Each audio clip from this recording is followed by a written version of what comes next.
butuh yang namanya tasabbut dalam semua keadaan. Contoh beberapa, bukan contoh, ini adalah dalil-dalil yang menunjukkan anjuran agar kita punya sifat tasabbut. Yang pertama di dalam surat Al-Hujurat ayat 6.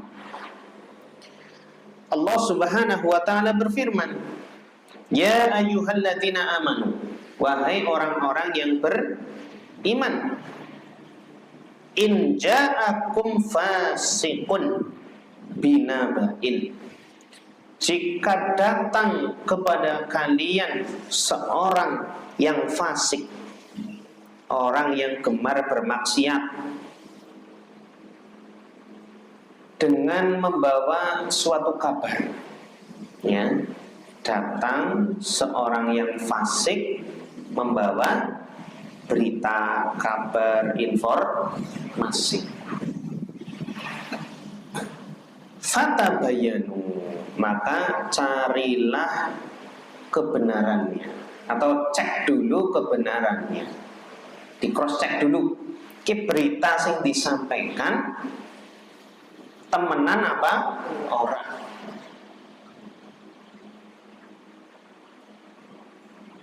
Ini salah satu ayat yang menganjurkan apa? Sikap tasabbut. Berarti ini tasabbut dari sisi apa? Ketika mendapatkan informasi, ketika krungu berita.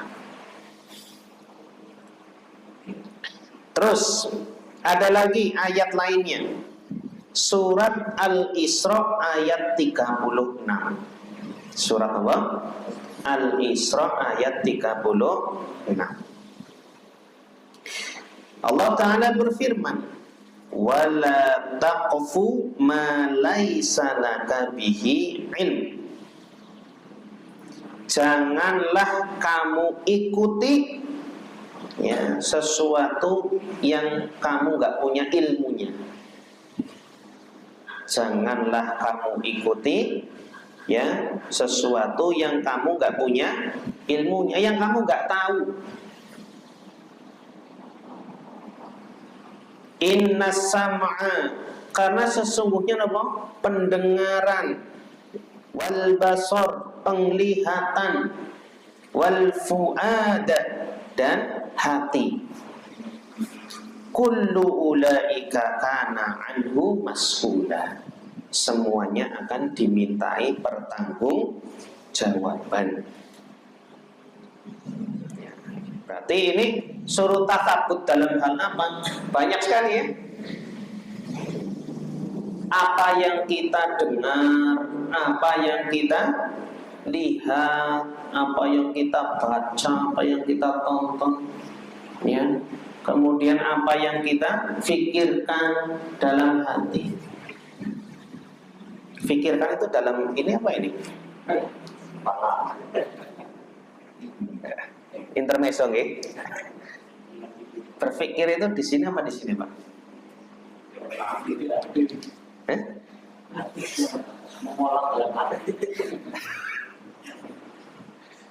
Jajal.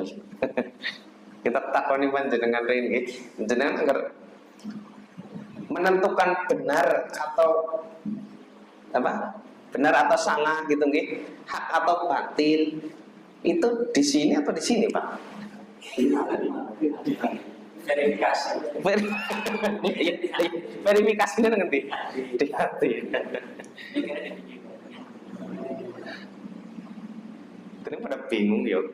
Apa asal mikir nanti di mana? Kalau kita berpikir itu di mana, ya? Otak, ya. Yang benar lah. Tapi di ayat ini fuad, hati, ya. Jadi sebagian ulama, ya, yang pernah saya dapati penjelasannya seperti, kalau nggak salah, ini mudah-mudahan nggak salah, Syekh Al-Utsaimin rahimahullah, beliau membuat perumpamaan yang sangat mudah. Jadi antara otak dan hati itu bagaikan pimpinan dan sekretaris. Pimpinan dan sekretaris. Jadi pusat yang menentukan itu memang ada di dalam hati kita. Makanya Nabi SAW kan pernah ini nggih, pokoknya mintalah fatwa dari hatimu. Nah, memang jenenge apa ya, keputusan final gitu, ini ada di hati. Otak hanya sebagai sarana saja. Ya. Ini kalau saya pengen cerita lebih banyak, jadi saya memang pernah lihat penelitian, Pak. Saya baca-baca gitu kan. Jadi kalau di dalam syariat kita, di dalam Al-Quran maupun hadis, itu kan tempat berpikir seakan-akan memang disebutkan di situ kan, ya? Nggak pernah pasti kolbu, pasti kembalinya kemana? Kolbu, pusat berpikir, ya. Tempat menentukan benar salah, iman kita, ketakwaan kita ada di kolbu. Nggak pernah ada di mana? Di otak, nggak ada. Tapi kalau kita belajar kan pikirannya di mana? Otak kanan, otak kiri begitu nggih. Pusat berpikir ada di otak. Nah, makanya di antara cara menggabungkan dua hal itu, ya, maksudnya jere otak sing berpikir, tapi nang syariat kok disebutkan hati, ya maka tadi hubungannya adalah hati itu pusatnya, ya pimpinannya, dan otak adalah sekretaris, ya sarana.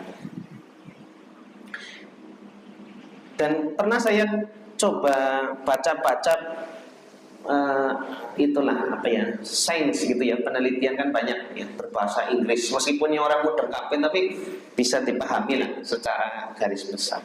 Jadi memang penelitian di akhir-akhir ini begitu ya, menemukan bahwasanya di jantung, kolbu kan jantung, bukan hati liver, Pak, ya. Jadi hati itu dalam bahasa atau dalam syariat kita itu kolbu itu bukan liver, hati, tapi apa? Jantung. Jadi pusat pikiran kita di mana? Jantung. Dan meskipun ya di dalam bahasa Indonesia diartikan apa? Hati, ya. Tapi organ yang untuk berpikir apa? Jantung. Ya. Tapi biarkan saja gitu. Kalaupun di dalam bahasa Indonesia kan kadang penyakit hati begitu nih, hati yang bersih, hati yang selamat, hati yang berpenyakit. Jadi jangan dianggap liver, tapi loh jantung. Biarkan saja pakai istilah hati, tapi kita harus tahu organ utamanya adalah di jantung. Soalnya kalau kita maksakan, ya, wah berarti sih bener kolbu itu, hati, jantung. Nanti lagunya jadi nggak enak, Pak.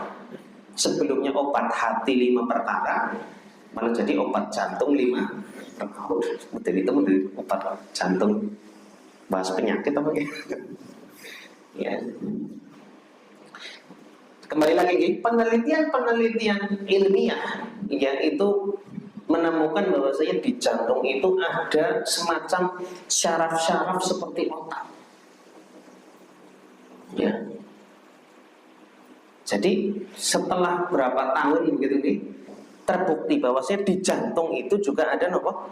Syaraf-syaraf seperti otak. Artinya apa? Di jantung juga bisa mikir. Jantung bisa mikir. Masya Allah. Nih, meskipun panjenengan percaya apa boten sih? Yakin apa boten letaknya di jantung? Meskipun orang kerasa ya, meskipun nggak kerasa harus kita iman. Dan satu lagi saya kasih bukti nyata, nih. Bukti nyata kalau pikiran itu di jantung. Apa itu kira-kira? Sekarang gini, Pak.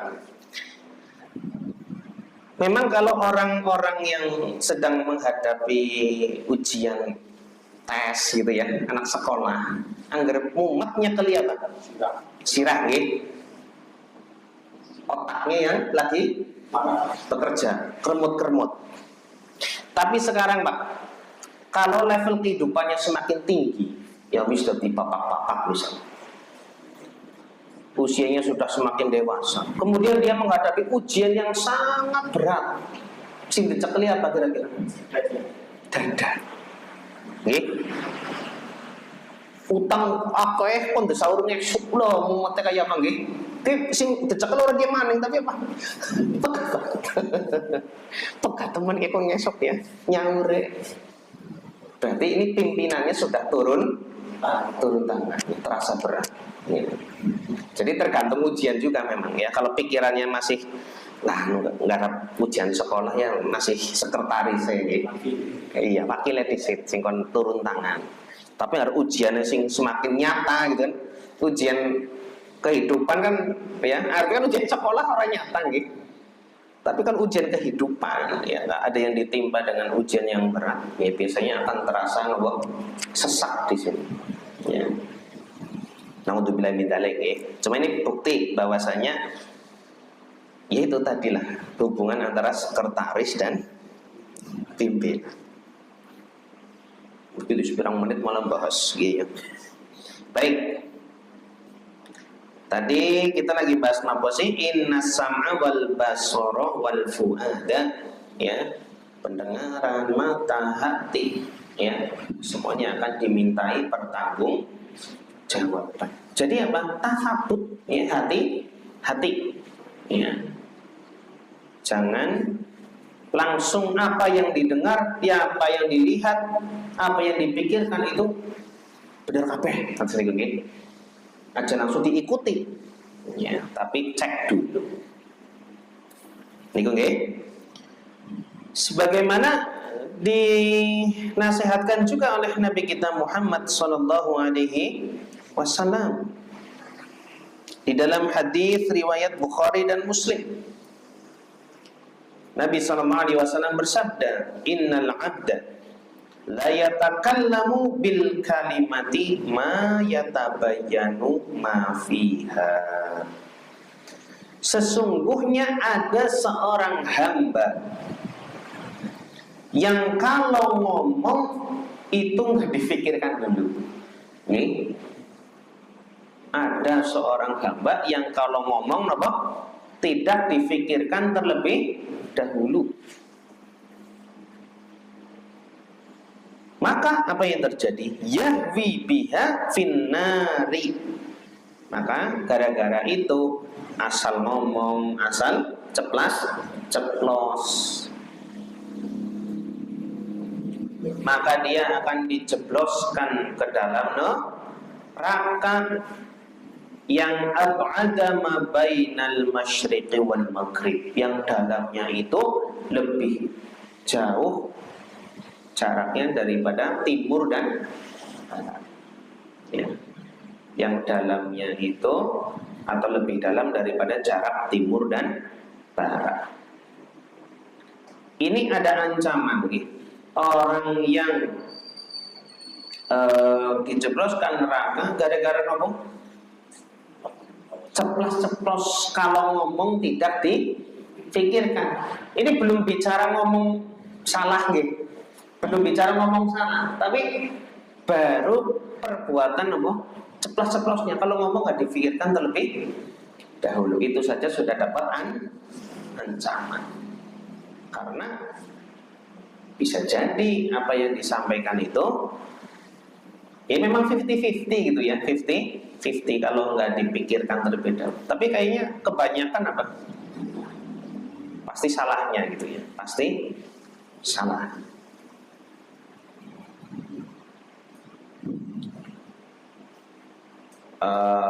Makanya ada sebuah hadis, kalau nggak salah lafadznya, kafa bil mar'i kadiban, cukuplah seseorang itu dikatakan berdusta, ya, apabila apa? Dia mengatakan, menyampaikan apa saja yang ia dengar, ya. Cukuplah seseorang dikatakan sebagai pendusta, tukang lombok, apabila apa? Suka menyampaikan apa saja yang ia dengar. Pokoknya dengar apa sampaikan, dengar apa sampaikan. Ya, dalam bahasa Jawa istilah apa? Kulak jere adol dean. Nggih. Sintek undok ciri-ciri. Wong ngerdedol ceritakna mari wong dean sih. Jadi bahaya, ya ini bahaya. Hanya suruh hati-hati ketika berucap. Dan juga apa?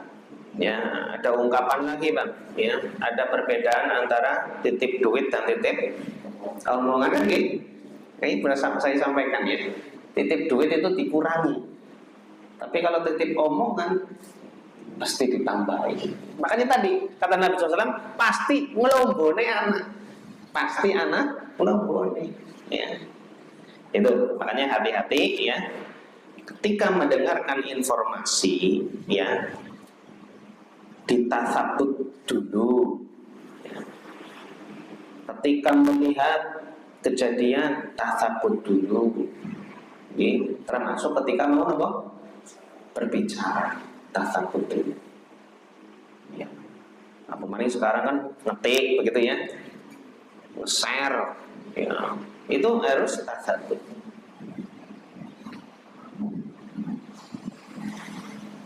Nun saya mata nanti sapi ya, nggak saya peleng-pelengan. Ngapunten nih, mata bingung nih pancen. Panas kepanasan, nah ya si cipeta manten penting. Mata keremot nih.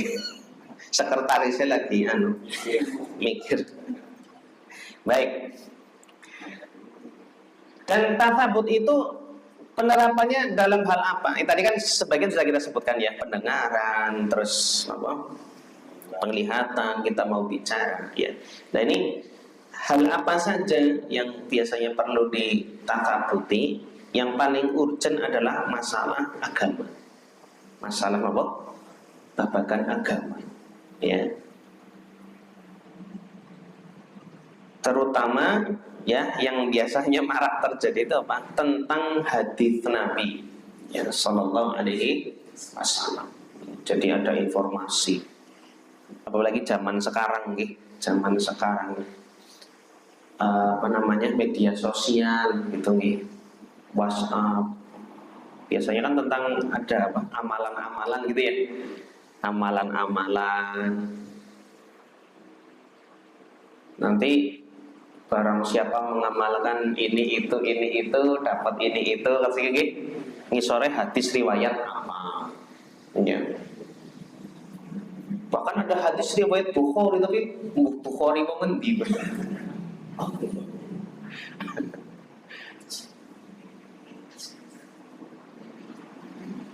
Bahkan kemarin ada jamaah tanya ke saya, "Tat, ini amalan seperti ini gimana, Tat?"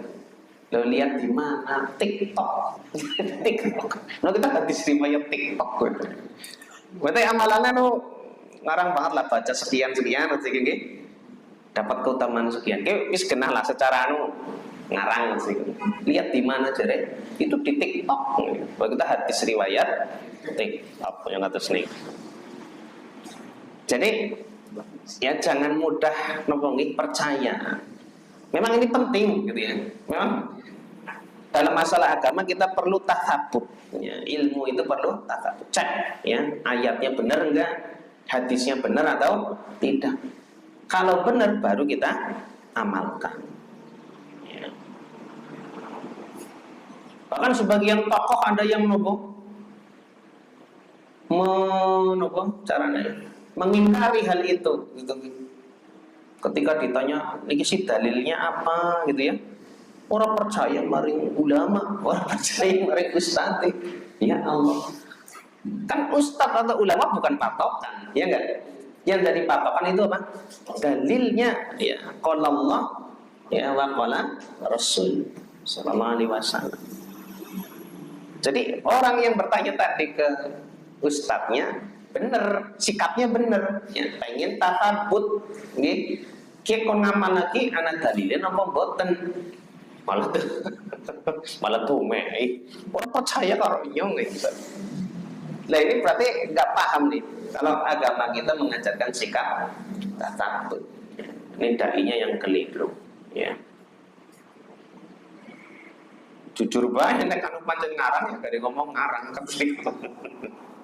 Ya. Masya Allah. Apalagi ketika berfatwa begitu nggih, harus hati-hati. Ini sih ranahnya memang ranah ulama ya. Tapi kadang banyak kita jumpai di media sosial gitu ya. Ada orang yang mesti bahaya nggih, mesti KPKP bisa ngomong sih nggih. Asal akeh sing nonton ya. FYP gitu ya. Nah itu kalau asal ngomong hati-hati ya. Dalam masalah fatwa ya. Pokoknya dalam masalah agama itu harus hati-hati. Masalah duniawi saja kita juga harus hati-hati. Ya, misalnya ada berita ya, misalnya ramuan herbal gitu ya, ramuan herbal bisa menyembuhkan penyakit apa? Ya, jebule mung karo godhong tretean karo apa? Kita takut dulu nggak yang seperti itu? Masa sih godhong tretean berkhasiat? Padahal kan itu buangnya atau gini. Ya kan dalam hal dunia saja kita kadang nggak gampang percaya gitu loh.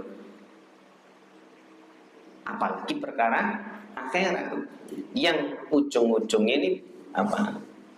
Bisa surga atau neraka gitu ya, surga atau neraka. Kalau dunia kan ya paling keracunan tretean kan paling banter nopo. Ya wis rampung maksudnya nggih. Urusannya rampung gitu. Tapi kalau agama ya, ini surga atau neraka. Jadi perlu tasabut. Dan ini PR ya, kalau ya saya sih yakin apa jenengan insya Allah tasabut babagan agama wis jos lah, masya Allah. Orang gampang ngandelan gitu ya. Tapi kalau kita bicara masyarakat luar ya secara umum masih banyak yang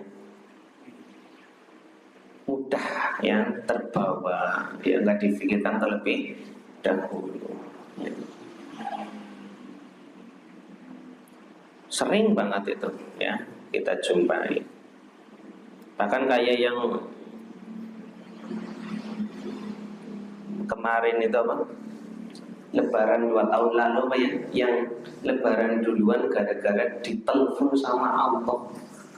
Nanti mirang beritanya. Padahal bina selawe paling dikur wis badadis. Ketika diwawancara TV, ya katanya apa? Ditelepon sama Allah. Saya pikir nggak ada pengikutnya, ternyata banyak gitu loh. Lagi ngomongnya pada orang di sikap tasabut atau itu aja. Lagi terus tasabut aja lah ya.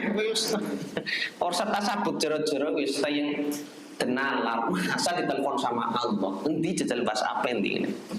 Karena itu gue bisa pada percaya orang. Untung ditelepon, dipanggil, dipanggil yang kuasa kan, orang balik. Baik, itu dalam hal agama ini yang paling urgent. Dalam hal dunia sama saja ya, dengar berita, dengar informasi di media sosial, ya apalagi sekarang mudahnya informasi itu tersebar.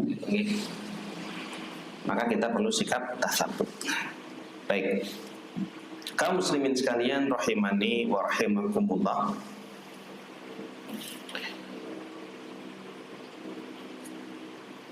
Kemudian ya kita bacakan beberapa praktek atau contoh nyata ya dari Nabi SAW ya, dan juga mungkin nanti kalau waktunya cukup ya ada dari sahabat dan juga dari orang-orang soleh terdahulu ya, praktek tasabutnya mereka ya. Kalau tadi kan kita bahas dalil-dalil yang menganjurkan itu ya.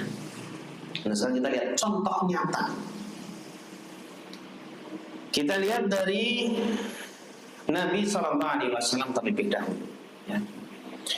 Jadi beliau itu sangat menganjurkan, menekankan sikap tasabut. Sehingga kalau ada sahabat yang tidak mempraktekkan itu, beliau marah. Beliau apa? Marah. Di antaranya pernah kejadian kisah, yaitu kisahnya Usamah bin Zaid. Usamah bin Zaid radhiyallahu anhuma. Jadi ini saya ceritakan intisarinya ya. Jadi diceritakan bahwasanya Rasulullah SAW pernah mengutus para sahabat ya ke daerah namanya Al-Huraqah. Al-Huraqah.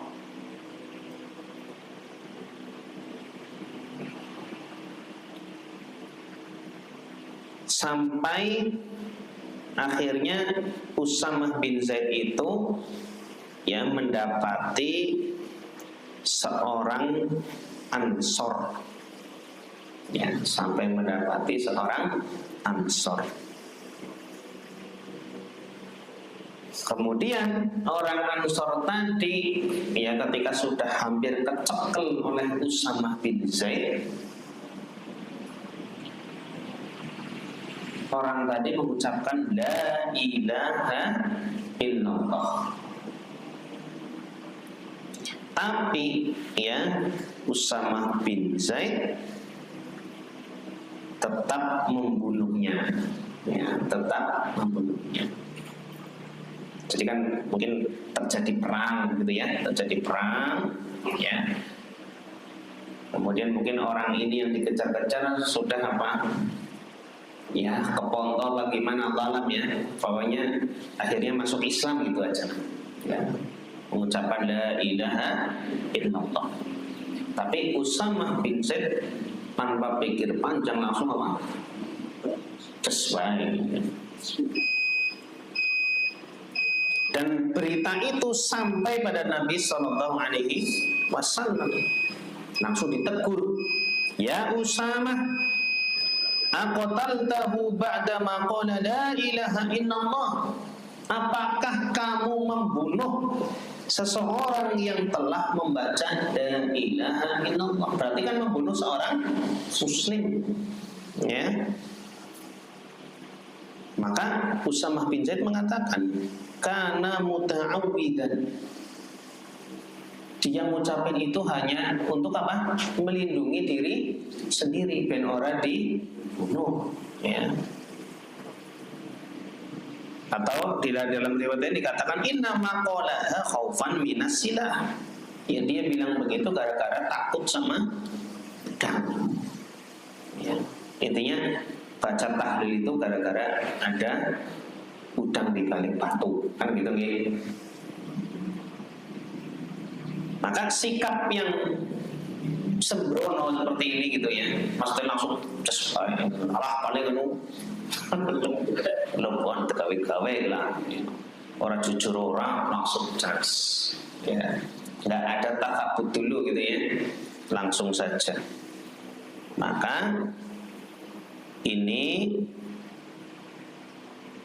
membuat Nabi Sallallahu Alaihi Wasallam marah, ya. Sampai dikatakan mazala yukarriru, diulang-ulang terus. Ko mateni wong sing wis maca la ilaha illallah, ko wis mateni wong sing maca la ilaha illallah, gitu, diulang-ulang terus. Ya. Sampai-sampai Usamah bin Zaid saking nopo nggih menyesali orang kepenak, beliau mengatakan hatta tamannaitu anni lam akun aslamtu qabla dzalikal yaum. Sampai-sampai aku berangan-angan, berandai-andai aku kuwi urung mlebu Islam sejak apa ya, pada peristiwa itu. Maksudnya kan kalau dia belum masuk Islam ya, dan melakukan hal itu ya, membunuh orang muslim gitu kan, dan di hari setelahnya dia masuk Islam, dosanya kan nopo bersih, itu anggapannya. Meskipun para sahabat itu adalah orang yang semuanya diampuni oleh Allah Subhanahu wa ta'ala. Meskipun ada kesalahan seperti ini ya, Usama bin Zaid yang melakukan kesalahan, tapi tetap ya kita kembali ke kaidah utama bahwasanya para sahabat itu ya semuanya diampuni oleh Allah Subhanahu wa ta'ala. Ini memang sahabat kan manusia. Kita jumpai para sahabat itu terkadang melakukan kesalahan ya, bahkan kesalahannya ya besar gitu ya, tapi tetap kita harus menghormati, memuliakan para sahabat karena mereka adalah orang-orang yang dijamin masuk surga ya. Jangan direndahkan, loh boleh melakukan kesalahan juga ya benar, tapi jangan direndahkan gitu ya, karena sahabat itu adalah generasi yang paling mulia. Kemudian itu tadi hadis riwayat Bukhari dan Muslim ya. Kemudian ada kisah dari sahabat juga ya, ada kisah dari sahabat namanya Jabir bin Abdillah. Intinya Pak, Jabir bin Abdillah ini punya kisah yang fenomenal banget. Beliau itu gara-gara pengen memastikan, pengen tasabut, verifikasi satu hadis, kita temenan apa ora hadis. Beliau sampai mengorbankan apa? Kira-kira zaman sekian Pak, panjenengan agar oleh kiriman hadis, Sret, bacalah ini itu ya, maka engkau akan dapat ini itu. Pasti ngeceknya pripun jenengan sik jajal. WA mari Ustaz ya. Usahanya apa nih? Kali nge-TikTok, nge-TikTok. Atau mungkin sing madan canggih ya takon dewek ya, walaupun nggak kan ada aplikasi ya, aja Mbak Google aplikasi ya, sekarang kan banyak aplikasi pengecek hadis gitu ya. Kan kapan nih nengumah karo mapan macam iki bisa ngecek hadis. Tapan ustadz sing mikir ya badan usaha semeding ustadz. Tapi ini Jabir bin Abdillah untuk verifikasi satu hadis itu sampai nopo? Pertama tumbas unta, tuku unta disit. Nek panjenengan tuku Nmax dia nggih. Unta kan seharga berapa itu? Mungkin 30-an lah ya. Ya 30 sampai 50. Ini berkorban untuk satu hadis. Beli unta. Kira-kira mau pergi kemana Pak? Takon siapa? Ahli ilmu ya. Pedak-pedakan setan. Dengan kira-kira lunga berapa lama? Rong dina. Ya bener rong bulan ya. Perjalanan selama sebulan. Naik onta ke Syam ya, perjalanan selama sebulan. Tadi harus balik maning ya rong bulan. Benar. Berapa muatan itu? Demi satu hadis loh, bukan panjenengan sing ngomong apa bisa ribuan hadis.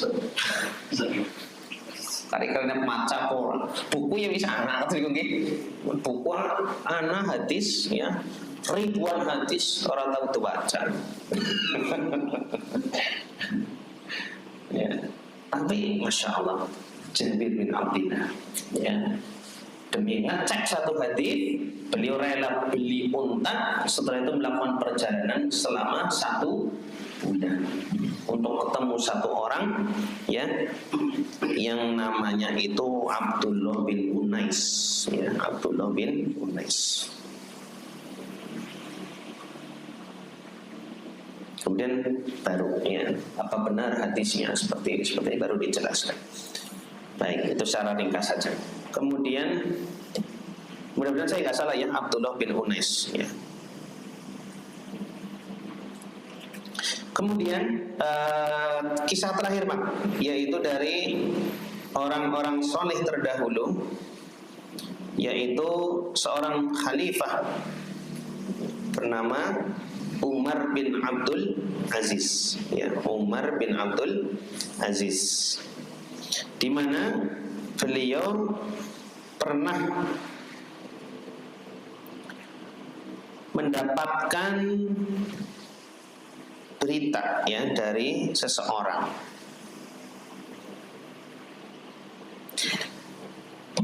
Ada orang yang datang kepadanya, Umar bin Abdul Aziz, kemudian cerita tentang ini loh, ada orang begini gitu ya. Memang dijelaskan begitu dok ya. Fadzakara lahu an rajulin syai'a, cerita tentang seseorang begini begitu. Maka lihat betapa hati-hatinya Umar bin Abdul Aziz. Beliau mengatakan, in syi'ta nadharna fi amrika. Kalau engkau mau ya, kita cek nih, kita cek perkara ini.